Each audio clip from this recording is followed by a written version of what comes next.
আৰক্ষী আধুনিকীকৰণৰ সময়ত গহপুৰৰ এখন আৰক্ষী চকীৰ অৱস্থাই চকু কপালত তুলিব আপোনাৰ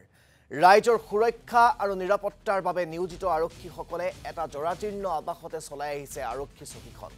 গহপুৰ মহকুমাৰ অন্তৰ্গত ঘাহিগাঁও আৰক্ষী চকীৰ এই অৱস্থা ভঙা চিগা জৰাজীৰ্ণ আৱাসত বছৰ বছৰ ধৰি চলি থকা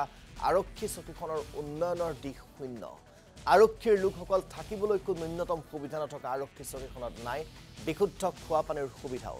অনাময় ব্যৱস্থা দেখিও আচৰিত হ'ব আপুনি ঘাহিগাঁও আৰক্ষী চকীৰ এনে অৱস্থা দেখি উদ্ধতন কৰ্তৃপক্ষই কিয় গুৰুত্ব আৰোপ কৰা নাই তাক লৈ প্ৰশ্ন উত্থাপন কৰিছে সচেতন মহলে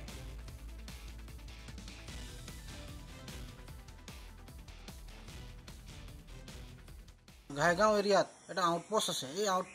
আউটপোষ্টত আমাৰ বহুত ডাঙৰ এৰিয়াত আজিলৈকে আমি চাইছোঁ এই জৰজীৰ্ণত এটা ঘৰত আমাৰ এই থানাখন চলি আছে ইয়াত লকআপ নাই ভাল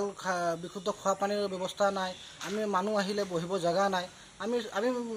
আমি বিচাৰোঁ যে আমাৰ এই অঞ্চলৰ এই যি থানা আছে এইটো আমাৰ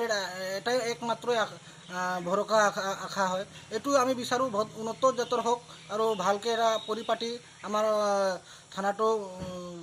বনোৱা হোক এইটোৱে আমি আৰক্ষীৰ তৰফৰ পৰা এটা অনুৰোধ জনাইছোঁ অসম চৰকাৰক হয় আমি চাওঁ যে আৰক্ষীসকলে বিভিন্ন ধৰণৰ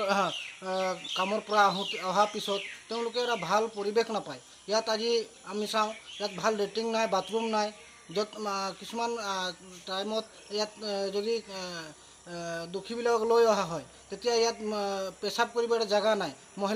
মহিলাসকলে যেতিয়া আহে ইয়াত এটা বহিব জেগা নাই ভালকৈ পেচাব কৰিব জেগা নাই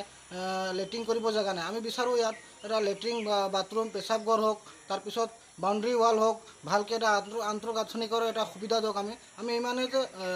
এইখিনি কথা আমাৰ আমি বিধায়ক বা আমাৰ মুখ্যমন্ত্ৰী ডাঙৰীয়াক আমি জনাওঁ